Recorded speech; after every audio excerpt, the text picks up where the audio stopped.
And Yeah. as you're familiar with BYD, which is also on the West Coast, I think they're ramping up production of their electric vehicles. Warren Buffett owns 10% stake in that. Why do you laugh? Why do you laugh? Have you seen their car? So back in 2011, Elon Musk sat down for an interview on Bloomberg TV. The interviewer was asking him about different competitors in the electric vehicle space, and then she brought up a Chinese company called BYD. She asked Elon straight up, "Have you seen their cars? Is BYD a threat to Tesla?" And Elon just laughed, like actually laughed out loud. Not even a polite, nervous chuckle. He shrugged, smirked, and asked the interviewer, "Have you seen their cars?" He was genuinely, deeply dismissive about it. He basically implied their technology wasn't good, that they had no game, and that Tesla was in an entirely different league. And honestly, at the time you couldn't really blame him. He had a point. In 2011, BYD was mostly famous for making cheap batteries for old Nokia and Motorola flip phones. Their actual cars looked like cheap, uninspired copies of old gasoline vehicles. Tesla, on the other hand, was the cool, sleek Silicon Valley darling. They were preparing to launch the Model S, billionaires were investing, and the media treated Elon like the real-life Iron Man. Everyone knew Tesla was the future, and BYD looked like a joke. This seemed completely settled. But that's the thing about the business world. Arrogance can blind you to a slow-moving storm. While Tesla was basking in the spotlight, that joke of a company was quietly putting together a master plan. And by the time anyone on Wall Street finally looked up to notice, it was already too late. Fast forward to 2026, the laughter in the Tesla boardroom has completely stopped. In the second quarter of 2026, the official manufacturing data dropped, and it sent a shockwave through the entire automotive industry. BYD just shipped 557,000 fully electric cars in a single quarter. Tesla shipped 480,000. Let that sink in. For the first time in modern history, Tesla is no longer the #1 EV maker on the planet, and it wasn't some close, lucky statistical anomaly either. BYD didn't just pass them, they pulled ahead by a decisive margin. One guy's brilliant vision just ran headfirst into a manufacturing powerhouse, and the map of global corporate power completely shifted. So, how exactly did a company that used to make phone batteries pull off the biggest corporate upset of the decade? To understand it, you have to look at a pattern that has repeated itself throughout tech history. Essentially, there are two ways to build a global tech giant, and they lead to completely different outcomes. Think about the classic battle between Apple and Samsung in the early smartphone era. Apple designed the iPhone, wrote the iOS software, and mastered the marketing. But Apple didn't actually build the physical components. If you cracked open an early iPhone, you'd find that the crisp screen, the memory chips, and even the battery were actually manufactured by their biggest rival, Samsung. Apple was the elegant design studio, but Samsung was the massive factory. Eventually, Samsung looked at the data and realized something obvious. Why are we just being the factory for someone else's brand when we can just build the entire phone ourselves, cut out the middleman, and keep all the profit? In the automotive world, Tesla behaves like Apple. BYD behaves exactly like Samsung. Here's the secret weapon most people don't get about BYD. They don't just put cars together on an assembly line. They make almost everything inside the car themselves. When you look at a BYD vehicle, they didn't just buy parts from a bunch of random global suppliers. BYD literally owns the lithium mines where the raw materials are dug out of the ground. They build their own electric motors in-house. They manufacture their own semiconductors to power the vehicle's onboard computers. And most importantly, they build their own batteries. They developed something called the Blade battery, which is widely considered an engineering masterpiece. It's incredibly thin, highly efficient, and designed so safely that engineers can literally drive a steel nail right through it without it catching fire. It's so good that even rival automakers have lined up to buy batteries from BYD. In business school, they call this level of control vertical integration. It sounds like a dry, boring textbook term, but in the real world of manufacturing, it is the ultimate cheat code.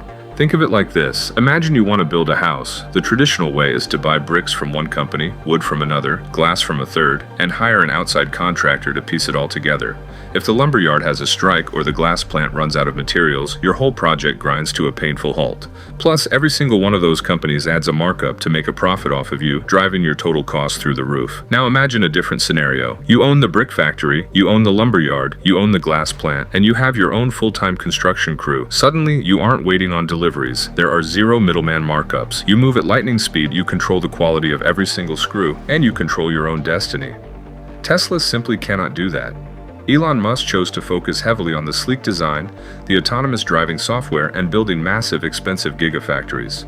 But for the actual complex internal components, Tesla relies on a massive, delicate global web of suppliers. When things are stable, it works great. But when the global supply chain breaks down, Tesla is stuck waiting in line. When manufacturing costs need to drop drastically to survive, Tesla has to spend months negotiating and pleading with outside suppliers. BYD doesn't negotiate with anyone. They just walk down the hall to their own battery division and optimize their own factories. And that massive structural difference brings us directly to the brutal price war that Tesla never saw coming. If you want to buy the cheapest, most basic Tesla available right now, you are looking at the Model 3. It officially starts at around $38,000. But let's be real. By the time you add basic options, taxes, and delivery fees, you are realistically spending $40,000 to $50,000. For the vast majority of normal working-class families around the world, that isn't just a car payment. That's a massive financial burden. Now let's look at China. BYD launched a compact electric hatchback called the Seagull, known internationally as the Dolphin Mini. Do you know how much it costs? It starts between $10,000 and $12,000. Let me repeat that because it sounds like a typo. $10,000 to $12,000 for a brand new electric car. And don't mistake this for a cheap, flimsy golf cart or a dangerous toy. When Western automotive engineers imported a BYD Seagull to tear it apart and study it, they were absolutely terrified. The car scored a perfect 5-star safety rating under strict European standards. It comfortably seats 5 people. It has a beautiful rotating touchscreen, crisp air conditioning, cruise control, smart airbags, and a modern interior that feels completely solid. It is a highly capable, legitimate vehicle built with incredible efficiency. The Seagull didn't just undercut Tesla on price, it completely obliterated the playing field. It isn't even competing in the same market. It opened up an entirely new dimension of global consumerism. See, back in 2011, when Elon Musk was laughing on television, he was looking at the market through a very specific Silicon Valley lens. He was thinking about wealthy early adopters. He assumed electric cars would always be a premium luxury item for people who could easily afford a $50,000 vehicle because they loved technology or wanted to save the environment. BYD, however, was looking at the map of the entire world. There are 8 billion people on this planet. The overwhelming majority of them do not make $50,000 a year. They will never step foot inside a luxury Tesla showroom. Instead, they drive small gasoline cars, mopeds, or motorcycles because that is what fits their budget. BYD realized that if you want to truly dominate the global transition to electric vehicles, you don't do it by selling a third luxury car to a rich family in California. You do it by offering a reliable $10,000 electric option to a young family in Thailand, a commuter in Mexico, or a business owner in Europe. Tesla couldn't follow BYD down to that price point even if they wanted to. Their entire corporate infrastructure, their supply chain, and their factory models are fundamentally engineered for premium, high-dollar profit margins.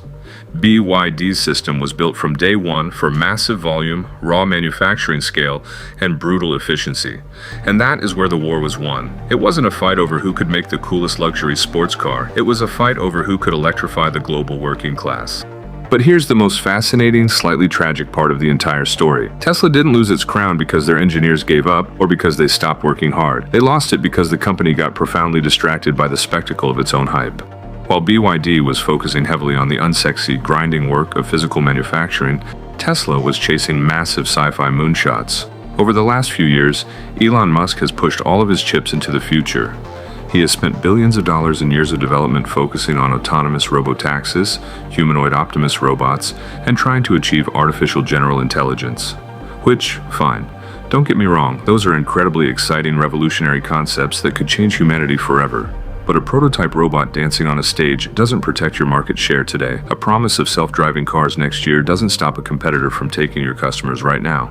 While Tesla was hyping up the distant future, BYD was aggressively conquering the present reality. Instead of waiting around for the future, BYD spent the last few years executing a hyper-aggressive global expansion. They didn't just ship cars. They built massive factories directly inside regions like Europe, Southeast Asia, and Latin America to bypass political tariffs. They even realized that global cargo ships were getting too expensive and crowded, so BYD went ahead and literally bought their own fleet of massive ocean-faring vehicle carrier ships to transport their cars across the globe completely on their own terms. They did the hard, unglamorous, foundational work of global infrastructure. And by the time the tech world looked up from Tesla's latest flashy press announcement in 2026, the race was already over. BYD was pumping out 500,000 pure electric vehicles a quarter, completely dominating the streets of emerging economies worldwide. And if you factor in plug-in hybrids, cars that use a mix of both a battery and a small gas engine, BYD's total production numbers don't just beat Tesla, they absolutely tower over them. Tesla's response to this bleeding market share has been to double down even harder on the moonshots. They are telling Wall Street to stop judging them as a car company and start valuing them as an AI and robotics startup. They are betting the entire trillion-dollar value of the company that their robots will eventually save them. But while Tesla is betting on tomorrow, China has already won today. Ultimately, this entire saga serves as a massive lesson that Silicon Valley consistently refuses to learn. Being the first company to innovate a market doesn't mean you get to keep it forever. Moving fast and breaking things doesn't guarantee a win if you end up running in the wrong direction. For nearly 15 years, Tesla completely controlled the global narrative. The collective belief was that Elon Musk was an untouchable genius, that traditional manufacturing was dead, and that the future of electric transportation belonged to Tesla alone. That was the story everyone bought into. BYD simply didn't care about the narrative. They didn't care about the hype cycles, the social media drama, or the flashy product reveals. They just kept their heads down, built better batteries, ruthlessly stripped out middleman costs, and shipped millions of affordable cars to regular people. They didn't win the war with better public relations. They won it with vastly superior execution. The real question we have to ask ourselves now isn't whether BYD dethroned Tesla. That is already a matter of historical fact. The question is, can Tesla ever truly recover? Can artificial intelligence, fully autonomous software, and humanoid robots actually bring Tesla back to the top of the mountain? Or has that window closed forever? Has the manufacturing grit of an entire nation fundamentally rewritten the rules of the game? We are watching a massive shift in economic history happen in real time. It's one man's brilliant, chaotic vision against an entire country's disciplined, ruthless industrial plan. And right now, the plan is winning. If you want to understand how global power is actually shifting, how massive businesses are truly won and lost, and why the standard stories you hear in the news are often missing the real picture, make sure to hit that subscribe button for more deep dives into the companies reshaping our world. Because the next corporate giant is always rising, and you might not even notice them until they're already standing at the very top.